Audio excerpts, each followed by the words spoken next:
Hola, bienvenido y bienvenida una semana más a Ciclismo Evolutivo. En el episodio de hoy contamos con Óscar Sainz.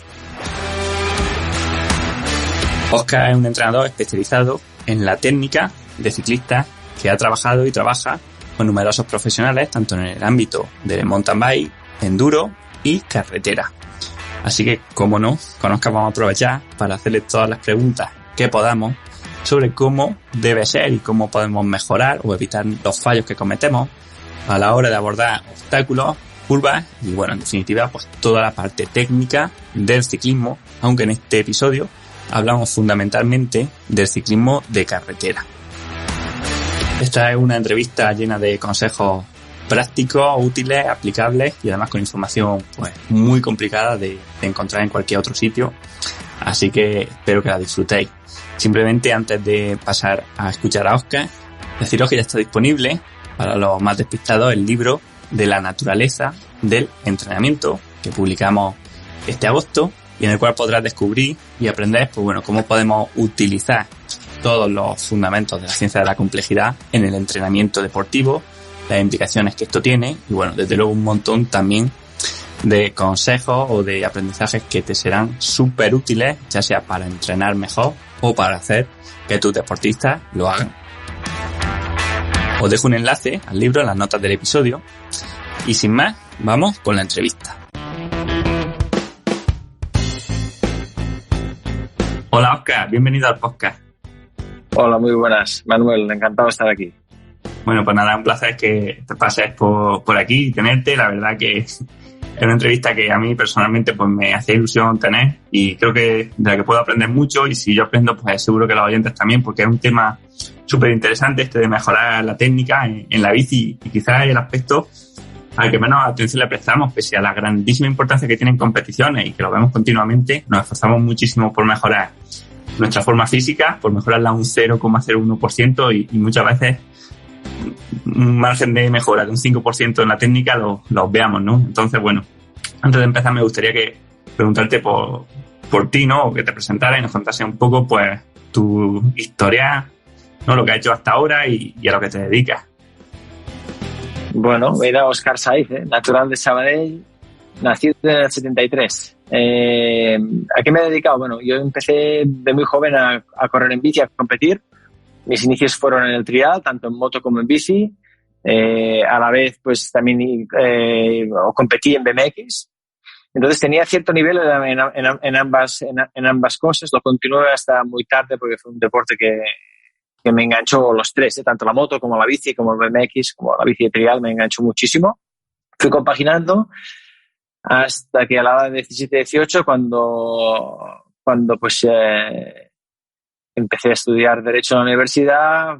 Bueno, tuve un año que medio lo dejé, medio de paréntesis, pero luego casi enseguida, prácticamente sin ser ni un año, el mountain bike hizo presencia en España a finales de los 80, principios de los 90, y eso para mí fue pues el siguiente episodio, entrar a competir en mountain bike. Entré a competir en mountain bike a principios de los 90, muy rápido ya en el 93 despunté en descenso, gané el primer campeonato de España y a partir de allí ya fue empezar a correr Copas del Mundo.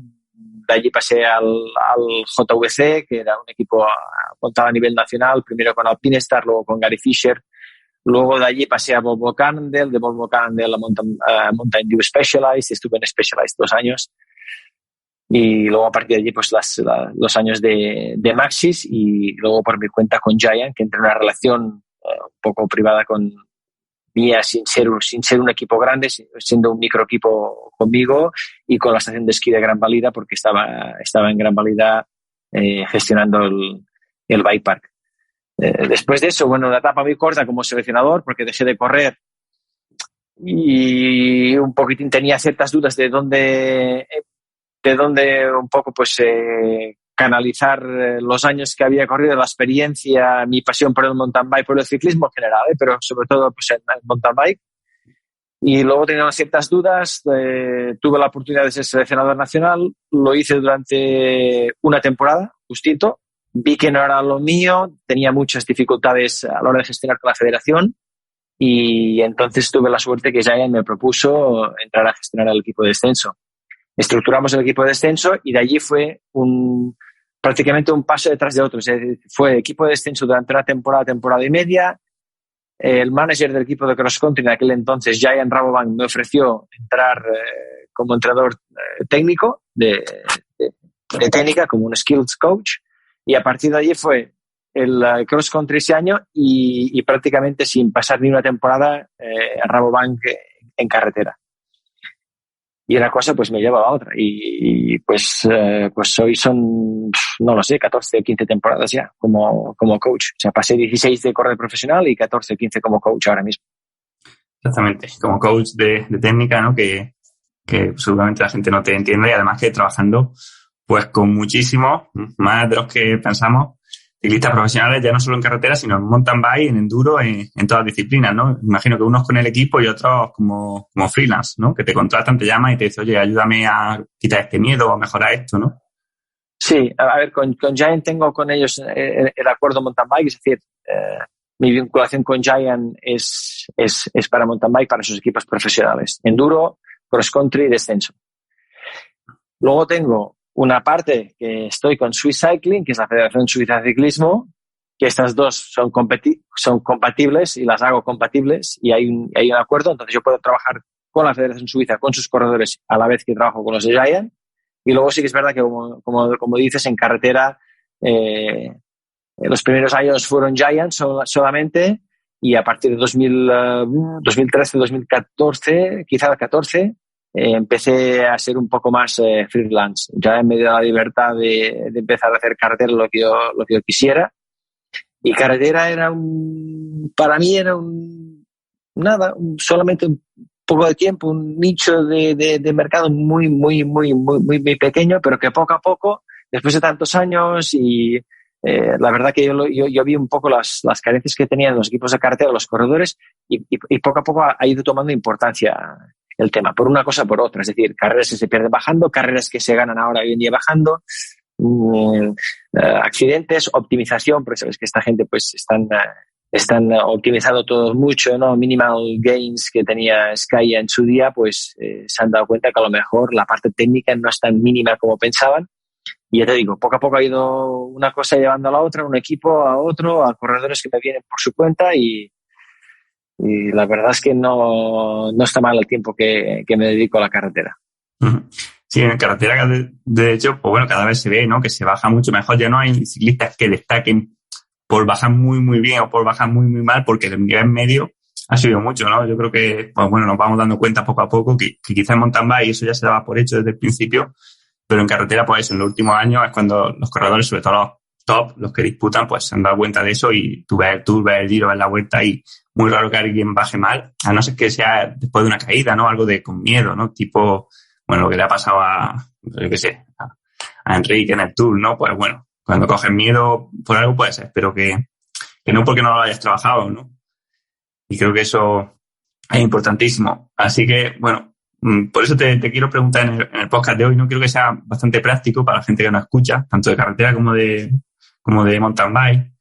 Y bueno, me gustaría empezar preguntándote un poco por la técnica en carretera, ¿no? O sea, no sé si nos podrías decir, por ejemplo, bueno, cuáles son los fundamentos o mejor dicho, qué claves, o sea, qué mínimos tenemos que tener a la hora de bajar bien, en qué deberíamos centrarnos sobre todo para tener una base y a partir de ahí ir profundizando. Lo más importante, es decir, el manejo en carretera o el recurso técnico, hay menos recurso técnico. Si lo comparas con el mountain bike, por ejemplo, el mountain bike a la que empiezas a según qué camino, según qué single track, según qué dificultad técnica tenga el camino, y si le añades velocidad, tienes que tener mucho más recurso técnico. Por ejemplo, para hacer mountain bike a cierto nivel, está claro que tienes que poder hacer un caballito más o menos largo, sin ser excepcional ni un crack de hacer caballitos, pero sería un muy buen recurso técnico. Un manual, por ejemplo. El recurso técnico rey para mí, que es lo que hace la diferencia entre un novato y cuando ya empiezas a ser un poco más experto, es el bunny hop. Si sabes hacer un bunny hop bien hecho, realmente tu nivel técnico sube mucho. Tu capacidad en cuanto a gestionar velocidad y dificultad técnica es mucho mayor. Entonces, para mí es cuando uno empieza a saber hacer bien el bunny hop, es ya un punto de inflexión. Sobre todo recordad que el paso por curva es muy importante. Hay gente, por ejemplo, que se centra mucho en saltar y lo ven saltar como una cosa muy importante, pero les digo, la proporción, es decir, por cada salto que te encuentres te vas a encontrar mínimo 10 curvas.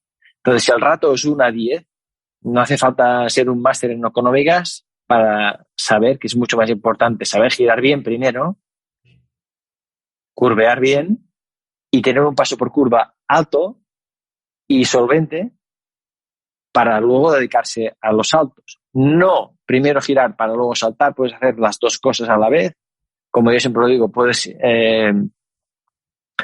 entramar un poquitín lo que es hacer un día un caballito, dedicarte más al caballito, un día me dedico más a unos bunny hops, otro día a unos pasos por curva. Pero sobre todo lo que es muy importante es el recurso técnico en carretera son 4 o 5 cositas solamente. Y el número 1, el que es más importante es la capacidad que tengas de saber leer la carretera. Porque hay mucha gente que la carretera pues no sabe interpretarla bien. Y entonces lo que te encuentras muchísimas veces es gente que mira al asfalto como tiene esa percepción de que es como si fuese una especie como de línea ancha, como una moqueta negra que está puesta para que no te salgas de ella. Y entonces su misión es estar en esa parte de asfalto, evidentemente sin salirse, transitar por esa parte, pero sin saber usar todos los espacios bien. Es decir, dónde tengo que abrirme, en qué punto tengo que empezar a entrar en curva, cómo enlazo uno con la otra. Eso sería para mí lo principal.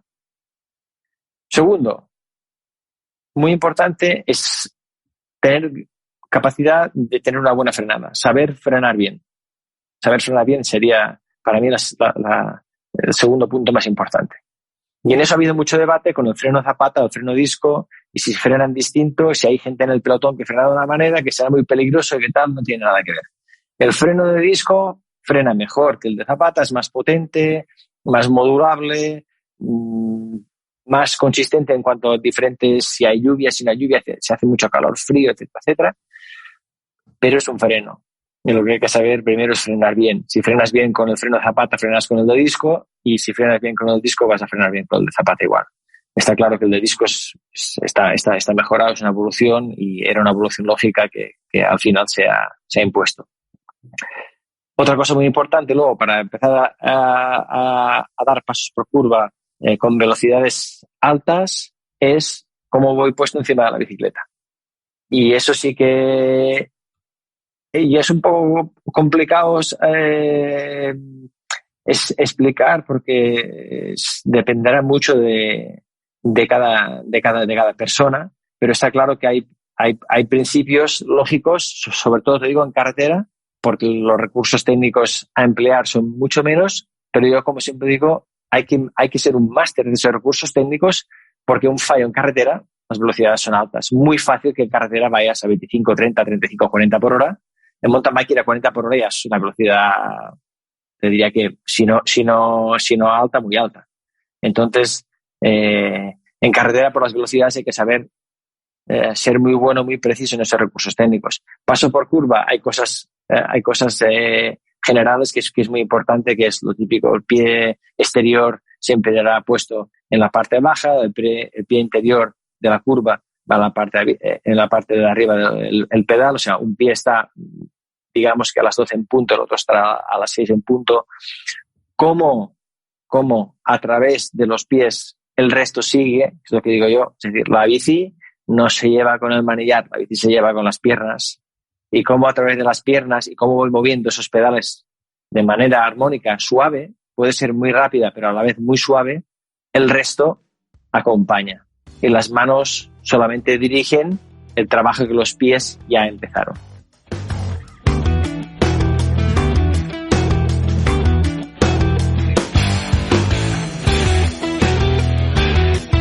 Genial. Quiero preguntarte por estas cosas un poco más, porque, por ejemplo, en esto de la postura, bueno, siempre les ha dicho no, o sea, pero yo una cosa que escuchaba es que en fin, hay que hacer fuerza, ¿no? Con el pie de fuera de la curva, ¿no? Con el pie exterior, tienes que hacer fuerza hacia abajo, igual que muchas veces, a lo mejor con la mano de fuera, para hacer que la bici se pegue al asfalto. ¿Eso es así? O sea, ¿tiene algo de sentido o no? Sí, a ver, cuando yo digo fuerza, es decir, la técnica requiere poca fuerza. Porque hay mucha gente que luego aprieta el pie con un animal, el pie exterior, lo aprieta mucho. Es decir, dependerá también de la persona y cómo sea la persona puesta en la bici. No solamente a nivel biomecánico, es decir, no, las medidas de las bicis son así, esta persona va puesta así, sino cómo la persona a la hora de ir en bici actúe y mueva los diferentes segmentos del cuerpo. Es decir, si mueve los brazos de una manera, las piernas de otra, o sea, pues no veo que esté bien colocada esta persona. Entonces, poco a poco iremos trabajando a ver de qué manera podemos ir corrigiendo para que salga todo, de pies hasta las manos, de unas extremidades hasta la otra. El pie de fuera, sí. El pie de fuera, más que aplicarle fuerza al pie de fuera, a mí me gusta más describirle o decir que el pie de fuera sostiene el peso del cuerpo. Eso para mí es más importante que no solamente que haga fuerza. Porque a lo mejor el pie está haciendo una fuerza brutal y tiene el gemelo una contracción importante, pero no está el peso del cuerpo sostenido en ese pie. Entonces es mucho más eficiente que el cuerpo, o sea, tu peso descanse sobre ese pie de fuera que no que solamente que haga fuerza. La parte del manillar, para mí aún menos fuerza. El manillar tienes que sujetarte con la suficiente fuerza para que no se te escape ninguna mano. Sobre todo con cuidado a ir cogido arriba las manetas, porque es verdad que las manetas hoy en día, la goma es muy buena, encima son bastante altas, con que te salte la mano por un bache y ya es bastante difícil, a no ser que vayas distraído y te pille por sorpresa, pero a mí siempre me gusta más la presa debajo del manillar, porque yo la veo bastante más segura. Y en cuanto a luego a coger el freno, ya sea con uno, con dos dedos, con uno, hoy en día yo creo que es más que suficiente, pero a la hora de coger el freno, pues es un poquitín más fácil coger el freno así que no coger el freno por encima de las manetas y darle con los dedos. Lo cogerás el freno, para empezar, lo coges donde hay más palanca, no donde hay menos palanca, que es lo que te sucede muchas veces cuando coges el freno en las manetas. Y a mí me gusta más porque una vez escogido bajo el manillar es difícil que se te escapen las manos. Pero la fuerza de las manos tiene que ser mínima, solamente para que no se escapen. Y a partir de ahí, ya te digo, el movimiento de las manos es seguir un poco el movimiento que las piernas vayan dictando. Las piernas son las que van a inclinar la bici y las manos simplemente el manillar seguirá. Genial, genial. Es que hay un montón de cosas aquí que son temas que a lo mejor se hablan con los compañeros, pero que muchas veces nadie sabe bien, ¿no? O ni siquiera explicarte.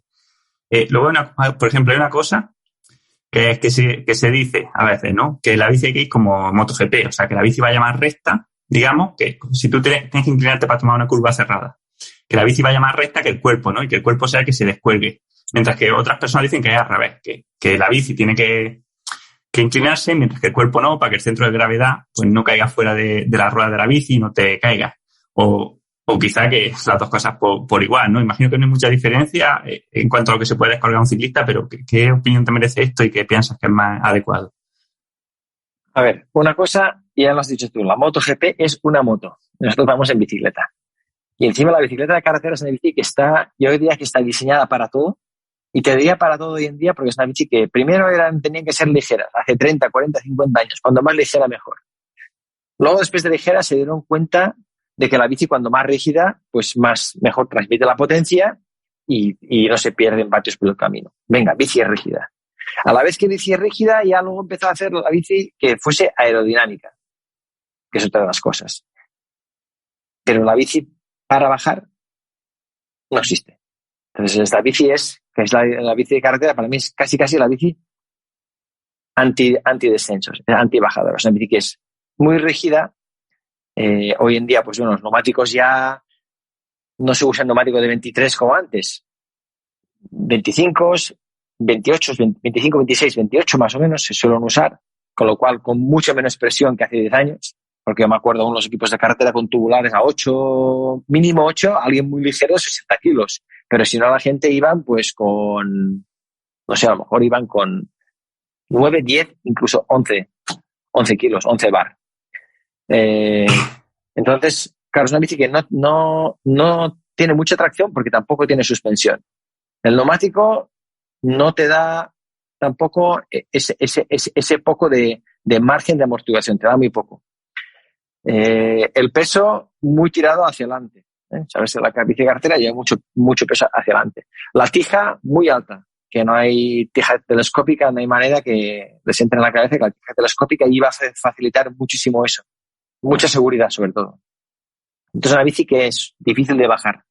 Y es una bici que cuando te equivocas es muy difícil de corregir el fallo que has hecho. Cuando te estás a punto de salir de la carretera y tienes que rectificar trayectoria, o a lo mejor te viene un coche y has tenido que hacer un poco de un amago, una S, y te sale recto, o ya eso sería muy raro, pero imagínate que la bici te empieza a patinar y intentas corregir eso. Es una bici que es muy difícil, todo eso.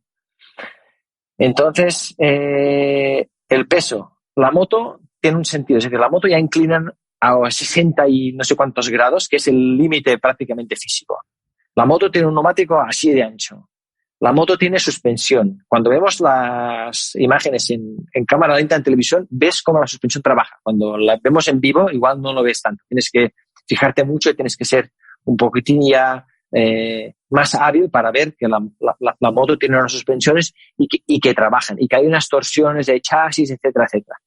Eso en la bici no existe porque no hay suspensiones.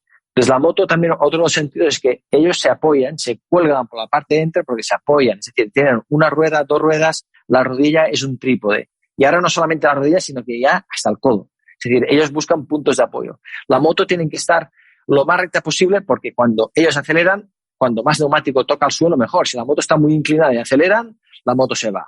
O la moto luego pierde tracción. Entonces, hay muchas cosas en la moto que son distintas de la bici. Es otro aparato y es otra técnica. Entonces, vamos a lo que es la bici. La bici la vas a inclinar hasta ciertos grados. Cuanto más peso tengas en la parte interior de la bici, más estás forzando a los neumáticos a que te puedan empujar hacia afuera, a que puedas perder tracción. Entonces, la bici, yo es lo que digo, una posición neutral es correcta. Es decir, tú te inclinas con la bici, pero como te diría, si el peso está en el pedal de fuera y estás ejecutando todo más o menos bien, estás bien colocado encima de la bici, pues la bici tiene tracción. Lo difícil es que siempre estés en esa posición, no importa la carretera, no importa si esté lloviendo, no importa si tienes mejor, peor día, sino que siempre estés bien colocado encima de la bici, que es lo más delicado de una bici de carretera. Eso es lo más delicado. Entonces, de aquí a posición un poco más off-road. Es decir, yo tiendo siempre más a hacer una posición más tipo como usamos en mountain bike. Es decir, la bici seguirá inclinando, pero llegará a un punto en que yo no voy a acompañar más a la bici inclinando, sino la bici sigue inclinando y yo me quedo un poquitín más recto. Fíjate una cosa, es fácil. Si tú das una curva y yo le doy cierto grado de inclinación a la bici, la curva haré un radio a lo mejor de, no sé, 30 metros me costará girar a esa velocidad. Si a la misma velocidad yo llego e inclino más la bici, a la misma velocidad el radio será a lo mejor 25 metros. O sea, tengo capacidad de mayor paso por curva en cuanto más incline. Evidentemente tengo un límite. ¿Dónde está el límite? Eso es muy difícil saberlo. Y dependerá mucho de cada persona. Y la carretera te diría que es un mal sitio como para probar eso. Porque velocidad alta, cuando te caes, raspa mucho, duele mucho. Entonces siempre hay que probar antes un poco en tierra para ver qué capacidad de inclinación tengo, hasta dónde puedo llegar, qué tipo de control podré tener, y a partir de allí transferirlo al asfalto. Uh-huh. Claro, pasa que ¿dónde podemos practicar sin tener peligro de caernos, ¿no? Esa es la cuestión. Eso es muy buena pregunta, incluso para test de neumáticos, que se me lo han preguntado 1000 veces, y yo tengo muchas ideas para hacer test de neumático, para saber el tema el probar neumáticos en carretera es muy difícil. En mountain bike, por ejemplo, yo he probado infinidad de neumáticos para muchas marcas, y entonces puedes probar que si la carcasa, que si este compuesto de goma, que si más TPIs, que si menos TPIs, que si este dibujo, que si el otro, que si la presión, que va con insert, que va sin insert, que va con un tipo de rueda, con otro tipo de rueda. Es decir, hay muchas cosas que puedes probar. Lo pasé en carretera, en mountain bike, a la mínima que quieras dices, uy, no, la carcasa hace tal, este hace cual. Pierde tracción antes que el otro, nota que me hace esto, nota, o sea, tienes mucha información antes, o sea, tú puedes hacer un test de neumáticos probando un poco al límite sin caerte y ver exactamente diferencias entre neumáticos, y en carretera eso es muy difícil. Eso es muy difícil. Incluso es que es peligroso. Tenías que hacer un sitio cerrado y para ir bien protegido. Bien protegido también. Entonces es muy difícil saber la inclinación, por eso te digo que muchas veces, a ver, lo que uso yo muchas veces es el oído. Yo oigo pasar la bicicleta y te puedo decir, Manuel, ahí vas un poco justo ya.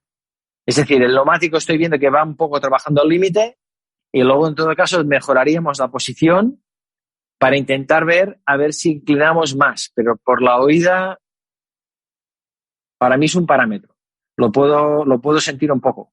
Puedo anticipar un poquitín lo que puede pasar, pero poco. Los márgenes, ya te digo, en carretera márgenes muy poco. Me gusta mucho trabajar en la tierra porque luego la tierra podemos transferir bastante en el asfalto. Eso sí que es verdad.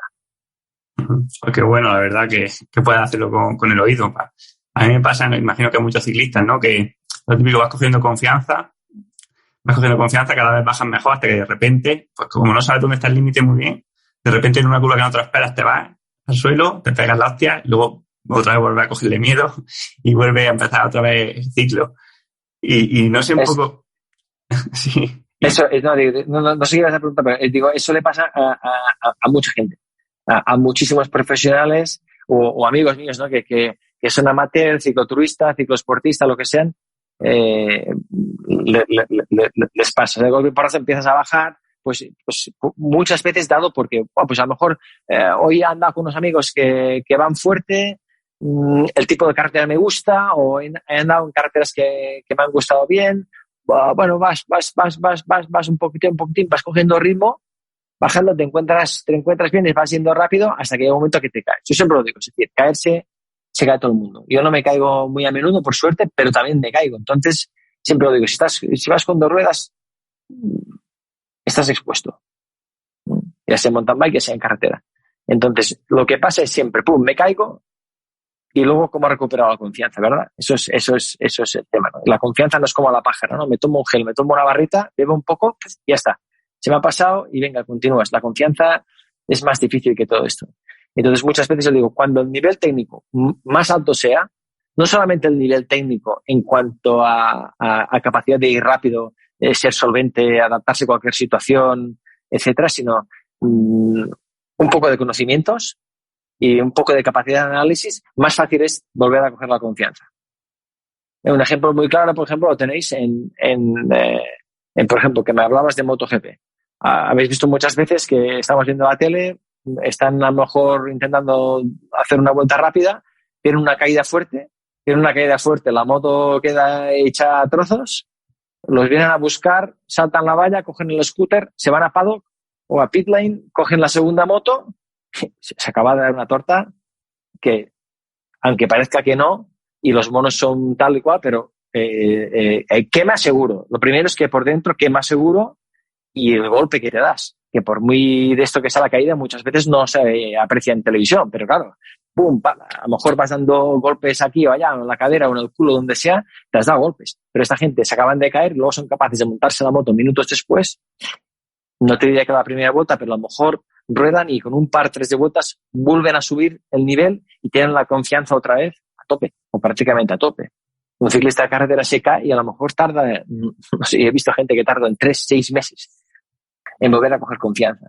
Entonces eso te demuestra por qué, porque los otros tienen la capacidad de análisis, la técnica es mucho más importante, la entienden muchísimo mejor y enseguida pueden decir, pues igual hice esto mal, o entré un poco más fuerte, o a lo mejor hay demasiado tiempo con el freno delantero, tengo que anticipar un poco la frenada, o tengo que hacer esto así, de esta manera, no sé qué, o abrir gas demasiado antes. O sea, son capaces de analizar. De esta carretera muchas veces no es capaz de analizar. Entonces tiene que volver a coger la confianza así como por arte de magia y no por saber analizar lo que pasó y sobre todo te diría que es un tema de asumir que hay un riesgo y que te puedes caer.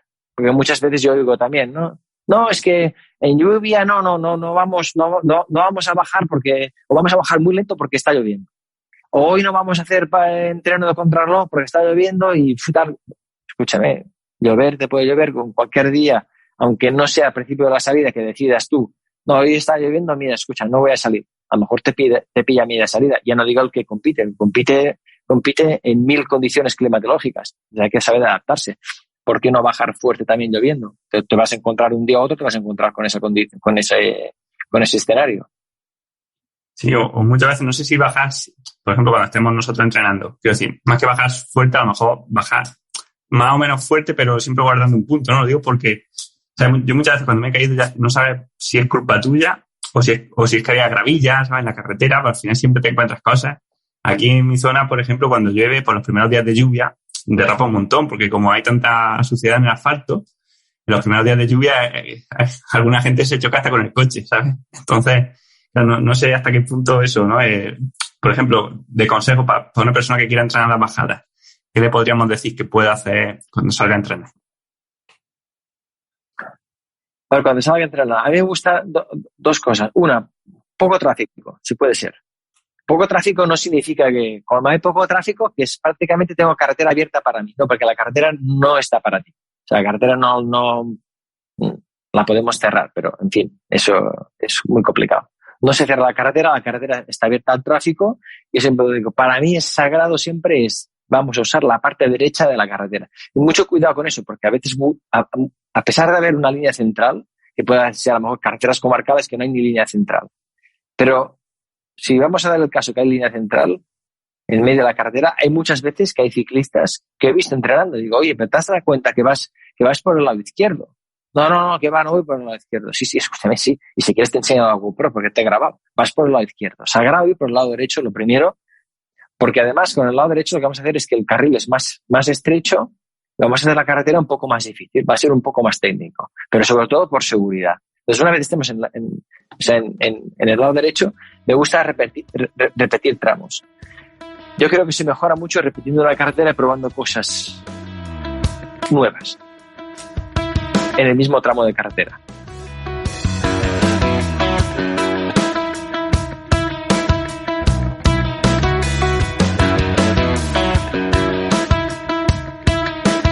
Está claro que mucha gente dice, Óscar, tú me estás pidiendo que lea la carretera y que sea más habilidoso en leer carreteras que no sé, y estoy repitiendo muchas veces el mismo tramo. Bien, correcto. Vamos a hacer un entreno un día de ver distintas carreteras y a lo mejor vamos a andar con el coche, haremos una ruta muy larga, vamos a bajar por diferentes puertos o bajadas, lo que sea, y ahí tendrás que leer, improvisar y adaptarte a lo que hay. Pero repitiendo la misma carretera coges sobre todo capacidad de análisis. Haces una bajada, pam, dices, hostia, o la típica carretera que hacemos porque es la ruta que usamos a menudo. Y yo no sé, a lo mejor un 60% de las salidas en bici bajamos por esa carretera. Pues cada vez que bajas por esa carretera hay que probar distintas cosas. Por ejemplo, prueba distintas trazadas. Dentro de tu carril, prueba distintas trazadas. Prueba distintas maneras de entrar en curva. Si tú crees que tienes la trazada ya cogida, la buena, a la velocidad que tú vas, claro, porque a lo mejor a distinta velocidad la trazada cambiará un poco, pero si tú crees que vas en esa trazada, intenta replicar la trazada una vez y otra vez, a ver si eres capaz de bajar rápido, decir, voy a bajar a un ritmo alto hoy, a mi ritmo alto, siempre con un margen de seguridad, pero decir, escúchame, a bajar un ritmo alto, porque eso asusta también en carretera, que muchas veces dices, vamos a bajar fuerte, y la gente se piensa que bajar fuerte es irse a matar, y no es irse a matar, bajar fuerte es bajar rápido, pero bajar rápido tienes que ir con margen de seguridad, con control. Siempre estás expuesto, eso lo sabemos. Pero si sabes lo que tienes que hacer en el momento que toca y cómo lo tienes que hacer, bueno, pues minimizas bastante ese riesgo. Y a partir de allí, inténtame replicar cada vez la trazada. A ver si me lo haces exactamente igual o muy parecida, muy parecida. Entonces coges capacidad de análisis y coges mucha precisión. Y a partir de allí, con esa capacidad de análisis, lo que puedes ir a otras carreteras luego, intentar aplicar eso. Está claro que hay gente que es mejor y hay gente que no es tan buena improvisando o leyendo el tema de una carretera nueva. Hay gente que ve una curva que es ciega, claro, una curva que la ve todo el mundo, que vas bajando y ves una paella de esas de montaña, una horquilla de esas, bueno, que más que menos todo el mundo tiene la información porque puedes ver lo que viene. Lo atrasarás mejor, peor, la frenada entrando será mejor, peor, pero eso es un poco más simple, un poco más fácil, porque tienes toda la información. O la típica carretera abierta que la ves toda. Bueno, la cosa se complica cuando no ves lo que hay detrás de la curva. Y dices, eso sí que es una curva izquierda, lo veo claramente, pero luego no sé qué hay.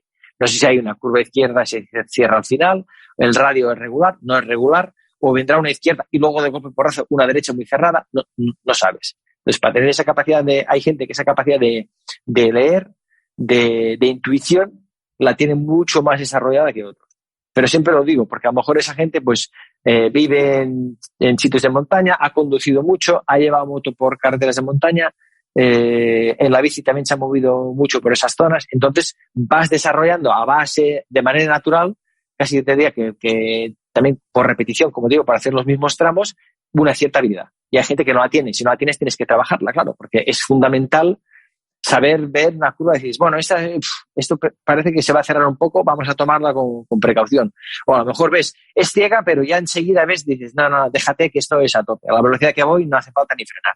Entonces hay gente que esto lo ve muy rápido, pronto, y hay gente que tarda mucho, o incluso toca los frenos. Y por ahí hay que hay gente que baja lento, no porque no sepan ir en bici, es porque no saben moverse en la carretera, no saben leer bien la carretera.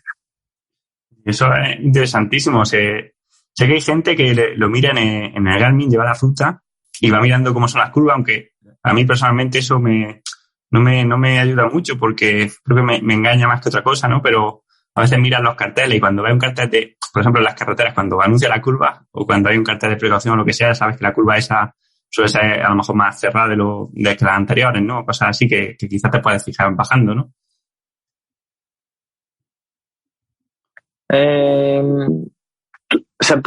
Tú te refieres o sea, me preguntas cómo hacer esa capacidad de lectura, o sea, cómo mejorarla, o por qué hay gente que la tiene o gente que no. Bueno, a ver, sobre todo, si podemos ayudarnos, ¿no? Por ejemplo, por esto, Sí. aparte por la señalización, por el Garmin, por el aparato, ¿no? Sí. O no sé, o si te fijas en otros aspectos, yo qué sé, más allá de la propia carretera, si lo puedes intuir, o sea, que la curva se cierra, por ejemplo, es difícil intuirlo, ¿no? Más allá de tener técnicas para saber recular en mitad de la curva, es difícil saber, ¿no? Si la curva se cierra o si no pasa nunca. A ver, lo del Garmin, eso me lo ha preguntado mucha gente. Y hay muchos corredores que también lo usan. Yo digo, a ver, si no has tenido tiempo de ver cómo es ese puerto, si hablamos de un puerto, si no has tenido tiempo de verlo antes, que a lo mejor, pero en el Garmin mismo, porque yo entiendo que ellos ven la carretera en el Garmin y ven exactamente el tipo de curvas que hay. Si hay muchas horquillas, bueno, más o menos sencillo, porque pues todos son paellas y bien, pues correcto. No, fíjate que hay tal, pero bueno, parece que no sea muy sinuoso o parece que no haya mucha curva cerrada. Sobre todo ayuda mucho cuando estamos bajando un puerto, cuando estamos, imagínate que hay el corte en la montaña, bajamos en una ladera y luego siempre es girar. Claro, cada vez que giramos al lado de montaña, muchas veces son ciegas esas curvas. Y entonces eso dificulta. Por eso el Garmin sí nos puede ayudar. A mí lo que no me gusta mucho es cuando están mirando el Garmin tal como vas montando en bici. Porque, por ejemplo, eso se parece mucho a la gente que hace el París-Dakar en moto. La gente que hace el París-Dakar en moto están yendo en moto, viendo lo que está pasando, dónde van a meter las ruedas. O sea, están pilotando a la vez que están gestionando el GPS, pero sobre todo también el roadbook. O sea, están leyendo dónde van de rumbo, qué pone el GPS, si hay aviso de que hay peligro o no, o lo que les vaya, la lectura que tengan que hacer en el roadbook, que es el papelito ese que va dando la vuelta, que le van dando con el botoncito y es un rollito que van viendo toda la información y al mismo tiempo están viendo el rumbo, dónde van. Si voy bien encarado, dónde tengo que ir o tengo que ir para ese lado o para allí. Entonces, si a esta gente le saco todos esos instrumentos de navegación y les pusiese pues unas cintas, como hay en las marchas de mountain bike muchas veces, ¿no? Que de vez en cuando hay una cinta colgada y tú vas siguiendo la cinta. Y fuese tan obvio como seguir las cintas, esa gente iría mucho más rápido siguiendo cintas que no con todo el trabajo que tienen que hacer. Entonces yo les digo a los ciclistas, escucha, si no tienes otra información y tú coges el Garmin porque tienes el pantallazo ese grande y tú ves y le echas un vistazo rápido a la carretera porque a lo mejor tienes 2 kilómetros de llano y te puedes permitir, darle un vistazo, bien, pero sobre la marcha, a no ser que seas o tengas muchas dificultades en leer la carretera, para mí vas a ser un poco más lento mirando Garmin. Para mí va a ser un poco más lento. Y yo confío mucho más en la intuición que puedas tener, en la habilidad, en la experiencia que hayas cogido en realmente saber leer la carretera. Sí, luego además en el Garmin muchas veces engaña, porque el radio de las curvas, pues engaña cuando lo ves en el mapa, ¿no? Si lo vas viendo curva a curva. Luego, ya para terminar con el tema de carretera, pero es que hay cosas muy interesantes y una de ellas es que de las que habla también es la frenada, ¿no? Porque, bueno, siempre se dice que frenar antes de la curva y luego ya soltar los frenos al girar. Pero bueno, me gustaría preguntártelo a ti, digamos, que dice la práctica, que es lo mejor y, bueno, cómo mejorar esta frenada y cómo podemos ajustarla, digamos, a nuestro entrenamiento, a saber cuándo deberíamos frenar. Lo has dicho bien. Para mí es cierto, frenar no en curva o girar sin frenar, que sería lo mismo. Entonces, pasa que eso es difícil, porque a lo mejor, imagínate, ya no pongamos el caso de que hay curvas enlazadas, pero a lo mejor fíjate que tú entras en una curva y la frenada tienes que hacerla antes de entrar en curva. Y tal como vas entrando en curva, la frenada desaparece y luego ya trazamos la curva y dejamos sin frenar y hacemos la curva. ¿Qué pasa si, por ejemplo, la frenada no ha sido del todo buena? Nos hemos equivocado un poco, hemos entrado un pelín colados. A lo mejor veníamos demasiado rápido y no hemos calculado bien la frenada. Entonces, habrá que seguir frenando. Hay muchas veces que a lo mejor dices, bueno, tengo un margen, voy a inclinar un poco más y la paso. Inclinas un poquitín más y pasas la curva. Pero si no quieres arriesgar, imagínate el caso de decir, uy, no, ya estoy muy a tope. Ves las condiciones de asfalto, porque eso es otro tipo de habilidades. ¿En qué terreno me estoy moviendo? Como tú dices, donde vives tú, el asfalto suele estar muchos días sin lluvia y luego el asfalto está sucio. Cuando llueve, pues aquello ya no se ve, pero parece como si hubiese como un poco de barro y patina muchísimo. Encima, el asfalto es poco grabado, que es lo que nos pasa en muchas carreteras en España, que el asfalto es poco abrasivo, es muy liso, ya sea por el tipo de pavimento, porque hay mucho desgaste, muchos coches que han pasado, etcétera, etcétera. Ese asfalto es liso, o sea, tiene poco agarre. Entonces, eso es otra habilidad. Si yo me equivoco en la frenada y no hago una frenada perfecta y luego hago el paso de curva perfecto, entonces tendré que continuar frenando. ¿Y se puede continuar frenando en la curva? Sí se puede. El problema es que muchas veces el tacto que tenemos frenando no es el mismo, porque cuando ves que entras colado en una curva y te estás quedando sin carretera, pues uno se asusta. Y cuando se asusta, suele frenar el freno pues un poquitín demasiado. Si le sumas a esto a que vas inclinado y si te has asustado ya estás rígido encima de la bici, ya estás, como digo yo, en posición defensiva encima de la bici, pues luego ya empiezas a juntar demasiados factores que provocan que luego caiga en la pérdida de tracción, hay un fallo y te vas al suelo. Entrenar mucho, hay gente que a lo mejor llega un momento y dices, bueno, me he quedado sin carretera y veo que me voy a dar, o sea, seguro que me doy contra la guardarraíl o me voy a la cuneta, eso para mí es la última posibilidad de salirse a la carretera. Yo tengo que estar en la carretera como sea, al precio que sea. Entonces, a partir de allí hay gente que lo corrige. O derrapas, o sacas un pie, o lo que sea. Eso hay que entrenarlo antes, evidentemente. No puedes, así de prove gracia, hacerlo a la primera. ¿Se puede frenar? Sí, evidentemente, pero hay que frenar siempre suave. Si te has equivocado de mucho y ves que la curva ni en broma la das, para mí, sabiendo frenar bien, pones la bici recta, intentas primero pararla y luego continuar. Pero hay que saber, hay que saber frenar muy bien para hacer eso. Porque estamos hablando que son metros a altas velocidades, entonces la reacción que tienes que tener es decir, no va, enderezo la bici, intento frenarla si tengo carretera y luego en todo caso vuelvo a entrar otra vez. Porque frenar con la bici muy inclinada se puede frenar, pero claro, llegará un momento, imagínate, tú vas frenando, la bici cada vez te vas parando la rueda, cada vez tiene menos tracción. Llegará un momento que perderá la tracción. Incluso puede que nos pierda un poco de tracción, sobre todo atrás. Si pierde adelante de tracción, ya es muy difícil, seguramente te vaya a sacar. Pero a lo mejor atrás va patinando un poco la bici y aún puedes rectificar. Pero eso ya es muy difícil, requiere un nivel técnico alto y sobre todo requiere pues de haber pasado horas, como digo yo, jugando en la tierra para coger esa habilidad que luego puedes transferir en el asfalto, ¿no? Tener esa sangre fría que luego te pueda pasar en el asfalto y puedas corregir esa situación. Cuando hablas de jugar en la tierra, ¿te refieres a hacerlo con la mountain bike o con ciclocross o de qué forma? Con lo que tengas, con lo que tengas, la tierra, el gravel, ¿no? Que ahora está tan de moda, no. Con lo que tengas. O sea, para mí una mountain bike te facilita mucho más el trabajo que en una bici de ciclocross, una bici de gravel, pero con lo que se tenga. Es decir, yo siempre digo, cuando me refiero a la tierra, no es que haya que hacer caminos de mountain bike, dificultades técnicas altas, etcétera, etcétera, porque como lo he dicho siempre, se puede ganar una Vuelta a España o un Tour de Francia, un Giro de Italia o carreras de prestigio altísimo o las mejores carreras del circuito sin saber hacer un bunny hop o sin saber hacer un caballito o un manual, porque en carretera no hace falta.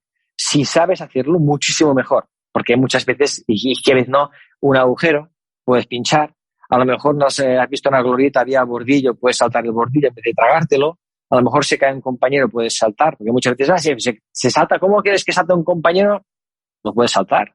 Un compañero, una bicicleta, un bidón, un perro que se cruza, un perro pequeño, claro, evidentemente, pero a lo mejor hay una bolsa, cualquier obstáculo que pueda haber. ¿Por qué no? Tú imagínate que vas carretera de montaña, que hablábamos ahora en la ladera de la montaña, a lo mejor hay una roca, que se ha desprendido una roca. A mí esto me ha pasado una vez. Vas bajando, tal, no sé qué, no sé cuántos, y encima no te lo esperas. Yo siempre lo digo.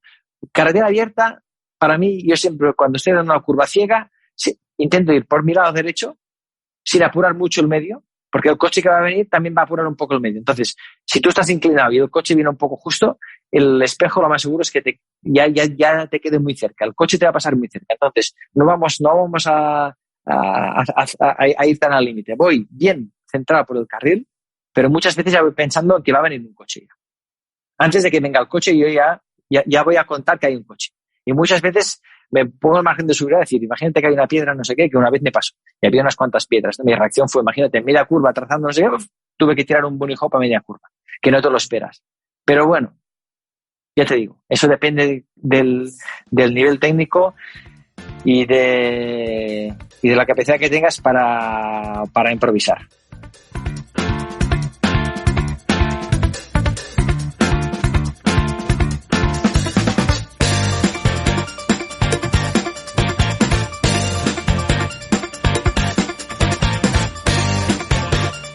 Estoy de acuerdo. Ahora, hoy en día, sin poder saltar, es muy peligroso meterse en un pelotón, por lo menos de nivel, porque siempre un bordillo, una caída, una piedra, cualquier historia te vas a encontrar seguro, ¿no? Sobre todo eso, ahora los bordillos, las rotondas, pues prácticamente siempre se saltan y hay que saber hacerlo.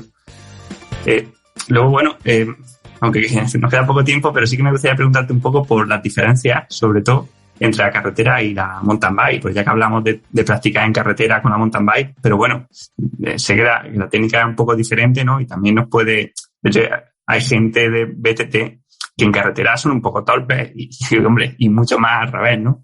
Pero bueno, me gustaría preguntarte por eso, por las diferencias entre la técnica que hemos dicho de carretera y la que sería para mountain bike. A ver, para mí la principal es que en el mountain bike, para tener un nivel medio alto, tienes que controlar muchas cosas. Tienes que, por ejemplo, saber derrapar, saber hacer un caballito, un manual, un bunny hop. Tienes que saber girar de pie, girar sentado, por ejemplo. Tener capacidad no de hacer deslizar la bici, pero sí de controlar un poco lo que es derrapaje, pero también las pérdidas de tracción. En carrera, por ejemplo, ya eso va a la mitad. Es decir, para mí, con saber frenar y ir bien colocado encima de la bici, ya prácticamente puedes tener un nivel alto o altísimo. Hay mucha gente que baja muy rápido en carretera y luego dices, a ver, ¿sabes hacer un caballito? Ni idea. Manual, no saben ni lo que es, muchos. Ni tienen por qué saberlo, ¿no? Pero que no saben. Y entonces no te hace falta. Para mí esa es la diferencia principal. El mountain bike es muchísimo más complejo, se compone de muchísimo más recursos técnicos, la carretera de muchísimo menos, pero como te decía antes, hay que saber masterizar esos recursos técnicos que tiene. Saber frenar en carretera es importantísimo, saber frenar bien, muy importante, porque te da muchísima seguridad y te evita muchísimos fallos y muchísimos sustos. Y luego la otra está en que saber leer la carretera, que a lo mejor en mountain bike la velocidad es más baja, es más fácil saber leer el terreno que en carretera, que a lo mejor la velocidad es más alta y si no eres muy preciso, el fallo se multiplica por 10 enseguida. Que en montaña muchas veces evitas fallos, a lo mejor esquivas o te sales un poco del camino, pero te sales a tan poca velocidad que no te pasa nada. Te vas fuera del camino y no pasa nada. Para mí esas son las dos grandes. Entonces hay una cosa muy importante para mí, que el mountain bike tiene la bici, aunque trabajes con una bici rígida, imagínate una bici que no tenga suspensiones, para asimilarlo lo más a una bici de carretera, es una bici que ya solamente con el neumático que tiene, trabajando con las presiones que se llevan hoy en día en cross country, que a lo mejor una persona de 70 kilos, con un neumático de los que se llevan hoy en día cross country pero reforzado, con carcasas que son un poco reforzadas, que no se suelen pinchar fácil. Estaríamos hablando que puedes moverte entre unos 16 PSI y 18 PSI. Un kilo 2, un kilo 3, un kilo 1 incluso, si está mojado. Claro, eso te da que el neumático tiene gran capacidad de absorción. No solamente ganas tracción, sino que es más, te facilita muchísimo más. La sección de neumáticos es muchísimo más ancha, pero sobre todo otra cosa que tiene el mountain bike de hoy en día, que para mí es muy importante, que insistí mucho en su día en cross country, pero también insistí mucho en el tema de la carretera, y luego el día que a lo mejor y ganó la Milán San Remo, recibí un montón de mensajes de gente, hostia, Óscar, fíjate, lo habías dicho tú, tal, no sé. Que para mí en cross country insistí mucho desde el 2012, cuando las tijas telescópicas empezaron a salir para enduro, es el asiento. El asiento en mountain bike con la tija telescópica desaparece un poco, lo bajamos centro de gravedad, nos permite movernos muchísimo más, porque necesitamos de más recurso técnico, pero eso en carretera nos daría una seguridad brutal sobre todo a la hora de que seríamos mucho mejores en paso por curva. Facilitaría muchísimo la tarea, muchísimo. Incluso a nivel aerodinámico las bajadas, pues bueno, ahora que no puedes quitar el power sitting, pues iría más cómodo y más aerodinámico.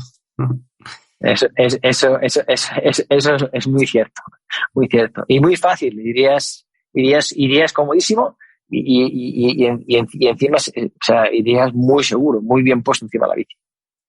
Sí, pues bueno, seguro que se va imponiendo. Lo de las presiones me ha recordado, porque claro, yo que vengo solamente de la carretera, sin hacer mountain bike nunca, pues las primeras veces que cogí la mountain bike, lo típico que le metes, pues lo que le entra, 3 kilos a las ruedas. Y claro, vas por ahí por las piedras rebotando y dices, pero ¿cómo puede ir la gente tan rápido por aquí y tú lo mal que vas, ¿no?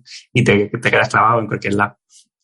Sí, bueno, esos son de aquellos trucos, pero es un poco el aprendizaje. En carretera, una anécdota que he contado muchas veces es la primera vez que estuve con Rabobank trabajando, iban con bicicletas Giant. Entonces yo me acerqué, yo en bici de carretera, pero en bici de carretera que iba bien. En aquel entonces no estaba tubeless en carretera aún, entonces iba con cámara.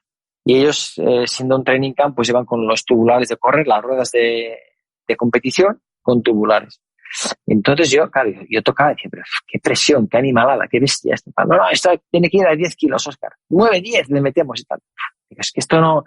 Es que digo, yo ya no me metí, digo, yo creo que bajando un poco la presión ganas en adherencia, pero sobre todo en confort. Esa bici va a resultar mucho más fácil de bajar con ella, de girar. En línea recta es más cómoda.